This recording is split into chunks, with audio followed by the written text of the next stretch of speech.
It's Friday, October 11. In the headlines, the National Health Fund has increased subsidies for 13 health conditions. In business news, Montego Bay is expecting 3,000 additional luxury rooms. Regionally, in Trinidad and Tobago, local symposium tackles air pollution. And in sports, Reggae Boys beat Nicaragua 2-0. And Windies women dominate Bangladesh to top Group B. This is the weekend news on PBC Jamaica. I'm Simone Absalom Gale.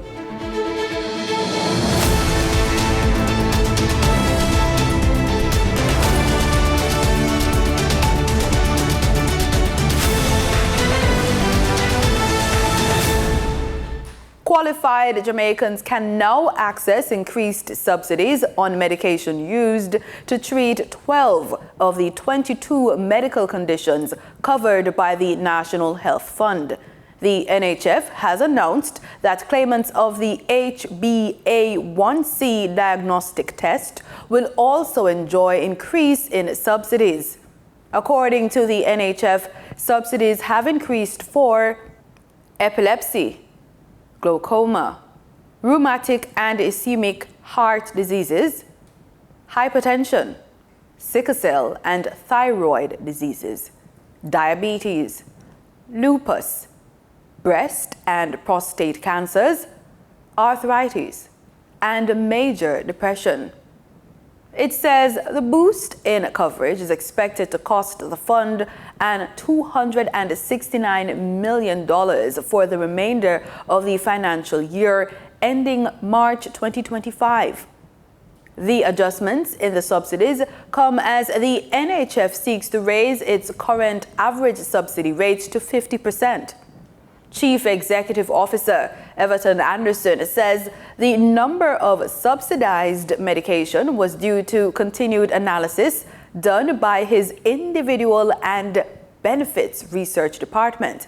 The NHF card program is available to all Jamaican residents who have any of the covered 22 chronic illnesses.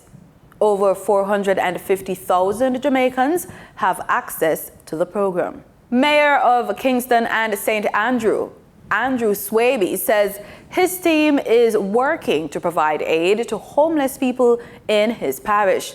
His team partnered with several government agencies to host a healthcare event at the Mary Atkinson Night Shelter on Thursday. Just as how when Minister Mackenzie was mayor and he had put the focus on, I can assure the entire nation that we will be focusing on the homeless population to see how best we can make it better for their lives.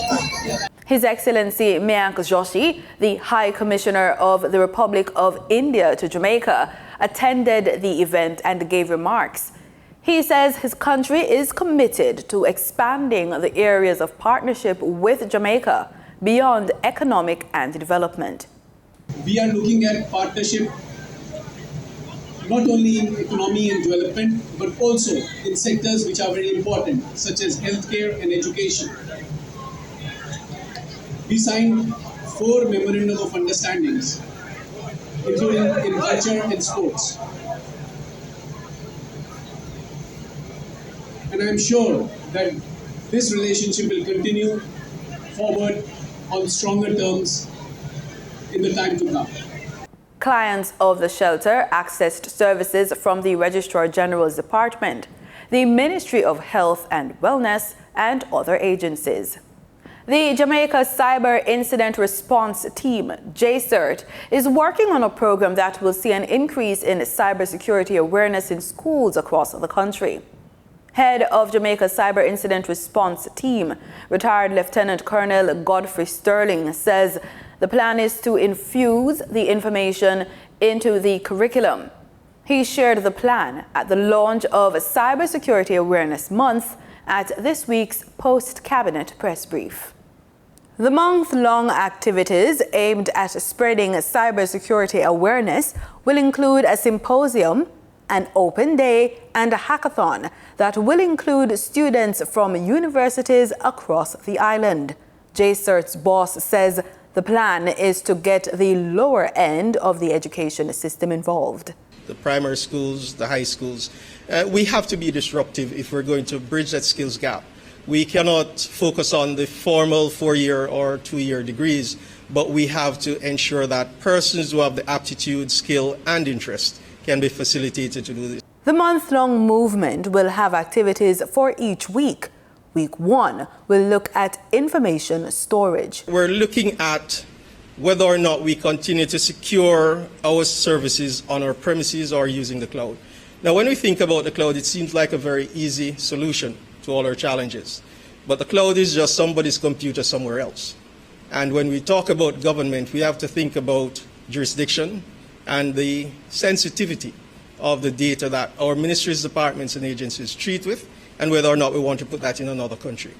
This is because different countries have different rules that govern the provision of cloud services. And for some countries, irrespective of where you are, once you sign up for the service, the government has the ability to request the production of your data. He says the cloud isn't always the best solution, even though it is at times the cheaper solution. For governments, we really have to look inwards in how we provide that service. And certainly GovCloud is one such solution that could be pursued to deliver on this. He says week 2 will focus on protecting digital assets. And what this seeks to do is to allow for persons to appreciate that government will create that enabling environment. The body corporate needs to act within the requirements of the Data Protection Act and cybersecurity best practices to secure your data. But as individuals, you have a responsibility for your own personal cybersecurity. Week 3 will have activities on minimizing digital footprint, and week 4 will focus on ransomware and disaster recovery. Debate, roar, rise, organize, articulate, reason is the theme for this year's National Debate Week, scheduled for October 13 through to 19. The event, put on by the Jamaican Association for Debating and Empowerment Limited, in partnership with the Ministry of Education and Youth, was officially launched at a media briefing on Tuesday, and our team was on site to capture the highlights. Open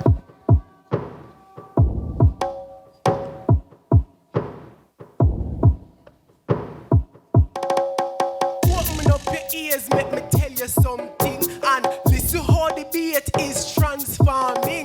From the mic to the stage, all the way down to the floor. Debate of the power for kick down any door. Debate shape the nation in so many ways. It helped the youth them find them voice and set them ablaze. It opened up their mind, it made them more bright. Prepare them for the future, fi stand up and fight. But not to fight with weapons or not to fight with tools, but to fight with them words, for break any rules. Any rule will seem bad, any rule will seem strange. With the voice of a debater, any rule can change.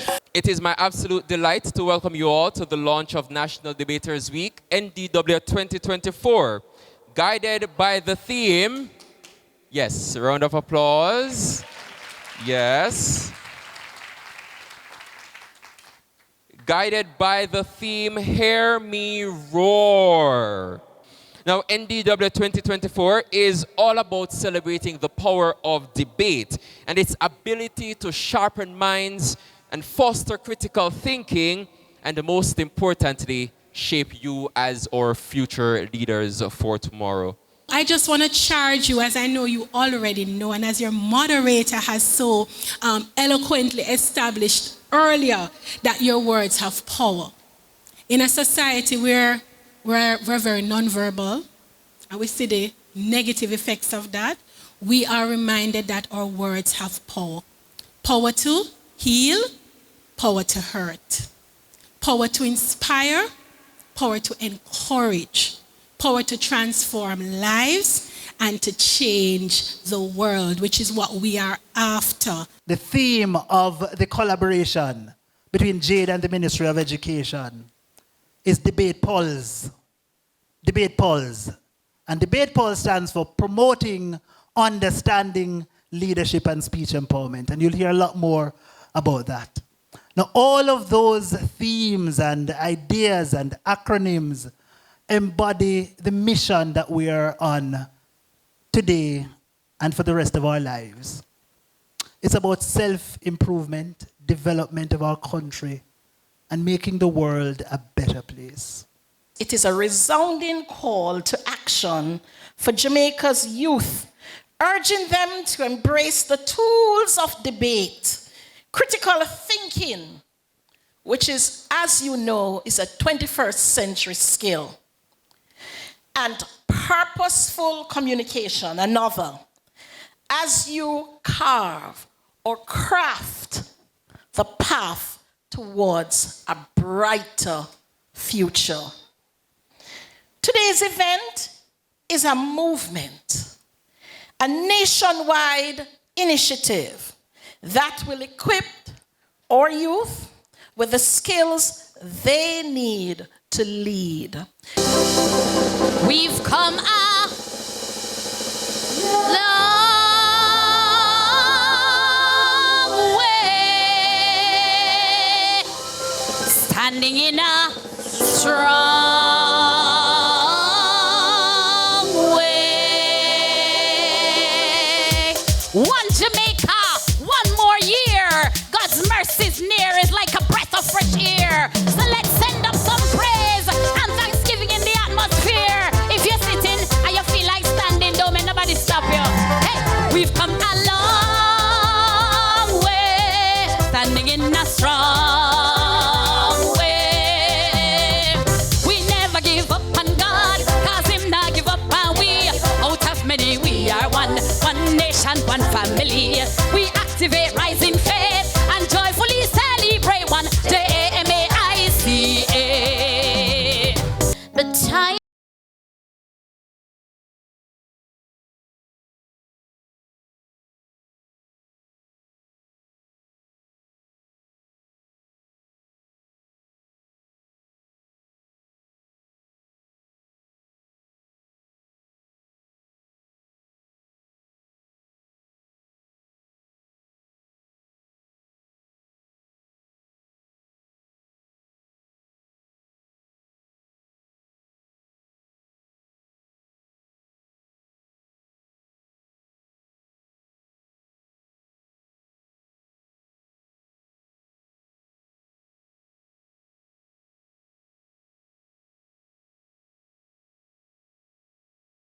Get to the hall, debate of the power, for tear down any wall. We speak, we mind, we talk, we challenge all the state. Debate of the power, for own any gate. Organize, yeah? We idea, them no scatter. We got no thoughts, but we make sense matter. Reason with clarity, we're sharp like blade. We be worse than precise like say we are do trade. So here we roar, as we stand up as one. National debaters, we mission just begun. We rise, organize, articulate and reason. Debate how we power, And this is debate season. Time now for the Business Report with Denise Williams.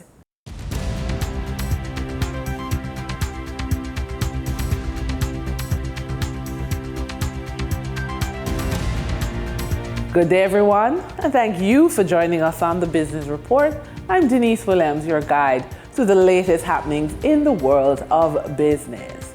Montego Bay is expecting 3,000 additional luxury rooms from the US $601 million Hard Rock Cafe and Hotel, which will bring 1,700 rooms. And the rest will come from the ultra-luxury 4 towers with 28 floors of apartments in each tower called the Pinnacle. Completion of the upgrade in Montego Bay's room stock is expected by 2029. This will add significantly to the economic architecture of Montego Bay to ensure that we can employ more persons, but also generate more for one of our leading industries, tourism.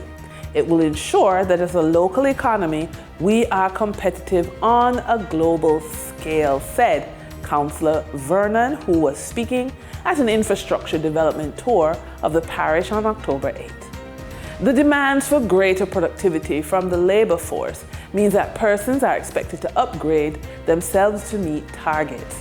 Kevin Powell, principal of the Jamaica Stock Exchange e-campus, shares his thoughts on the situation. We are very pleased to have with us Kevin Powell, principal of the Jamaica Stock Exchange e-campus. And we always like to look at what's happening in the career space, the labor market space.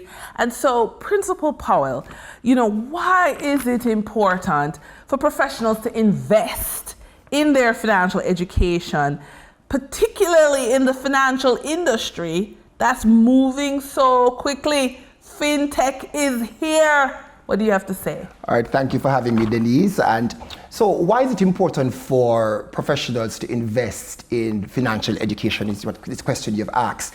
And the answer is simply this. A great philosopher once said an investment in your education is really the best investment one could ever make. But specifically to your question, the space is a growing space, it's a changing space. You mentioned FinTech, but there are other areas where professionals need to be trained. And so what we do here at the Jamaica Stock Exchange e-campus is to engage professionals with the opportunity to ensure that their training needs are met and that they are certainly being given the opportunity to ensure that they invest in their career, invest in their education for future development. Because as you said, the fields are changing. Yeah, we have FinTech, data protection, blockchain. Oh, there you go. Yeah. And so we have to ensure that as an institution, yes, as the Jamaica Stock Exchange Training Institution, we ensure that we meet the demands of the changing time, the changing needs of our clients and professionals to ensure that people who want to invest in education have the opportunity to do so through the Jamaica Stock Exchange e-campus. And what about the advisory industry? I mean, people need good advice. What about that? And in the age of misinformation and in the age where, the democratization, I call it, of information, we need to ensure that the source of information is credible. And so you come to a training institution like Jamaica Stock Exchange e-campus to ensure that, we offer you credible courses from industry approved players to ensure that you are what we call desk ready operants. It means you go into the industry ready to offer trade advice and information to the clients that you will encounter on a day-to-day basis when you work in the financial industry. Okay, so the biggest takeaway is that we need to be desk ready yes. From day one. From day one. You're ready to go. There's no space and time for people to be learning on the job and learning as you go. So we ensure that the faculty members that we choose here at the e-campus are faculty members who are working within the field. They are top of class in their profession. And so they are giving you industry ready and relevant information that on day one, when you're advising your clients, when you're implementing strategies, you are ready to go. Thank you, Principal Powell. Not a problem, Denise. All right. Investors can expect passive income from notable companies on the Jamaica Stock Exchange. Iron Rock Insurance Company Limited has advised at a meeting of its board of directors to be held on October 29, 2024, a dividend payment will be considered. Investment house QWI Investments Limited has advised that at a meeting of its board of directors to be held on October 18, 2024, a dividend payment will be considered. During trading for the period of October 10, 2024, the following companies represent the top 3 most active stocks that investors bought and sold on the Jamaica Stock Exchange. Distributor and manufacturer, Stationery and Office Supplies Limited with 5,085,250 units represents 30.98% of the market volume in terms of sales. Investment house Sagicor Select Funds Limited Financial with 2,164,607 units represent 13.19% of the market volume in terms of sales. Toll road operator Trans-Jamaican Highway Limited with 1,892,050 units represents 11.53% of the market volume in terms of sales. Moving from the money moves of investors, executives, and companies on the stock market, we turn to the Forex market. On October 10, 2024, the Bank of Jamaica reported that US $43.29 million was bought from Forex traders, while US $45.18 million was sold to Forex traders. Buying directly from the Bank of Jamaica, foreign currency traders sold the US dollar for $159.24 and bought the US dollar for $157.39. The difference between the buy and sell rate was $1.85, which represents a profit for Forex traders for every US dollar traded. Canadian Forex traders earned a trading profit of $1.05 from transactions with the Bank of Jamaica. The Canadian dollar was sold at $116.08 and bought for $115.03. For traders looking at the British pound, they pocketed a profit of $2.91, selling it for $207.75 and buying it for $204.84. For the credit report tip of the day, we continue to look at what happens over the age of 45 when you feel like debt is holding you back. We want you to think about improving your credit worthiness as well as paying down your debt. So if you're stuck in this place, here are 2 practical steps you can take to boost your credit worthiness. The first is to automate your payments. Missed payments are one of the biggest detractors to your credit worthiness. Set up automatic payments to ensure that you never miss a due date. Second, get professional guidance. Work with a financial coach or advisor who specializes in credit rebuilding. They can provide personalized strategies based on your unique financial situation. And with that, we wrap up today's business report. I'm Denise Williams. Appreciate your company. Stay well informed. Stay ahead of the curve. Until our next update, take care. In regional news, the World Health Organization, WHO, reports that outdoor air pollution is responsible for more than 4 million deaths globally. In Trinidad and Tobago, a local air quality symposium was held on Thursday to address the issue.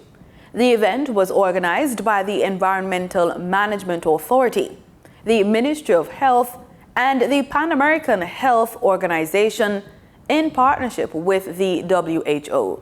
Terry-Ann Brown-Campbell has the details. Local environmentalists, technocrats, and industry specialists were all part of a one-day symposium titled Enhancing Air Quality and Health in Trinidad and Tobago using a Healthy Cities, Municipalities, and Communities approach. The Ministry of Health's Chief Medical Officer, Dr. Roshan Parastram, listed some of the air pollutants affecting TNT.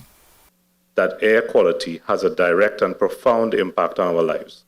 In Trinidad and Tobago, we face a variety of environmental challenges, ranging from vehicular emissions and industrial pollutants to the intrusion of Sahara dust. The health consequences are undeniable. A technical officer from the Environmental Management Authority, Trina Dinul Ramlochan, said Trinidad and Tobago is one of the most industrialized nations in the Caribbean. Site works are currently being done for the installation of 3 additional stations at Point Fortin and Claxton Bay in Trinidad and Kings Bay in Tobago.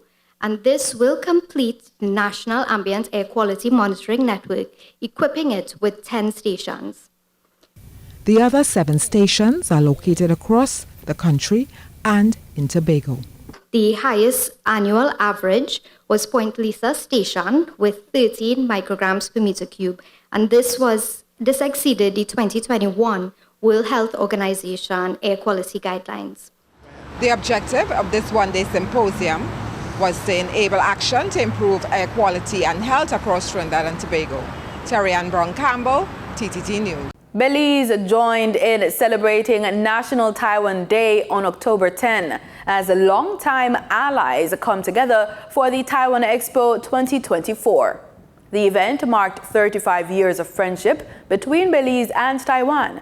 showcasing Taiwanese businesses entering the Belizean market. News 5's Brittany Gordon was on the ground to meet some of the participants. Here's her report. October 10th, or Double 10 Day, marks the founding of the Republic of China, Taiwan, after they overthrew the Qing dynasty and relocated to the small island off the coast of China. It is a day of pride for all Taiwanese citizens, and as Belize observes 35 years of diplomatic friendship with Taiwan, the celebration continues at Taiwan Day Expo 2024. Goldie Lee, a member of the Taiwan External Trade Development Council, provides more details. Our main mission is to help to assist Taiwanese enterprise to expand their international trade. And for this year, because it is the 35th anniversary for the diplomatic relation between Taiwan and Belize. So we are so happy and so glad for this expo. We have 21 Taiwanese exhibitors here, and 8 of them participating in person. The others participate by catalogs and samples. Belizeans stopping by the expo were met with a range of products, from hardware to food and beverages, and even the medical industry. Any Taiwanese business seeking to find footing in the Belizean market was invited to participate. Sales representative from Kwangyang Motor Company, Sawai Udong, landed in Belize on Wednesday. He is excited to showcase the scooters and ATVs that he believes Belizeans will gravitate to. We're actually doing overseas marketing. It's over, I believe, just 30 years. So now we're seeking more opportunity all over the Central America and Southern America cities. And we believe Belize we have some product we believe it's fit in the Belize city. Kimco is an environmentally conscious company that Lee believes will be an advantage when entering the Belizean market. We found that the people here, they are willing to promote, they precious their environment. And the product from Kimco, this company, they also emphasize on protect environment. Therefore, their products is really meet the need of this country. In sports, we kick off with football.